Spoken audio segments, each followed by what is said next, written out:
కాంచన కొండల కాంతులు గండయుగంబున్న క్రేళ్ళు రుకల్ జడ్డపై మించిన మేలిమి మల్లెల తావులు మెచ్చి మదాళులు మెంటనురాన్ అంచిత కంకణ హార రుచుల్ చెల్లువారగ పైవలు వంచలము ఇంచించుక దారగ ఇందు నిభానన ఏగె కుమారుని ఇంటికి నై.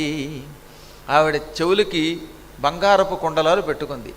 ఈ కాంచన కొండల కాంతులు చెక్కిళ్ల మీద పడ్డాయి. చెవులకు పెట్టుకున్న కుండలములు తళతళతళ మెరిసిపోయి ఈ బంగారపు కాంతి ఈ బుగ్గల మీద పడి బుగ్గలు కూడా తళుక్కు తళుక్కు అని మెరిసిపోతాయన్నమాట. ఇంకా జడలో వేసుకున్న మల్లె పువ్వుల గుబాళింపు ఆ ప్రాంతమంతా వ్యాపిస్తోంది. ఆవిడ జడ నిండా మల్లె పువ్వులు పెట్టుకుంది. ఈ కొండ మల్లె పువ్వుల మీద ఉన్న వ్యామోహంతో తుమ్మెదలు అక్కడికి వచ్చాయి. ఆ తుమ్మెదలు ఈ మల్లె పువ్వుల దండ మీద వాలి ఝంకారం చెయ్యడం మొదలుపెట్టాయి. చేతికి ఇక్కడి నుంచి ఇక్కడ దాకా కంకణాలు వేసుకుందిట. అంచిత కంకణ హార రుచుల్ చెలువారగా ఈ చేతికున్న కంకణముల యొక్క కాంతి చుట్టుపక్కల మిరుమిట్లు గొలుపుతోంది, కాంతి వ్యాపిస్తోంది. ఈ కంకణాలు పైగా ఆవిడ కదులుతూ ఉన్నప్పుడల్లా ఈ పై నుంచి కింద దాకా టింగ్ టింగ్ అని కొట్టుకుంటున్నాయి. ఈ కంకణాలు శబ్దమూ చేస్తున్నాయి.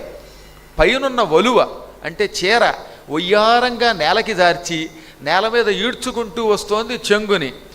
అలా అనేక రకాలైనటువంటి ఒయ్యారాలు ప్రదర్శిస్తూ ఆవిడ చంద్రబింబం వంటి ముఖాన్ని ప్రదర్శిస్తూ శ్రీకృష్ణుడు ఉయ్యాల్లో పడుకొని ఉన్న యశోద యొక్క గృహంలోకి అడుగుపెట్టారు.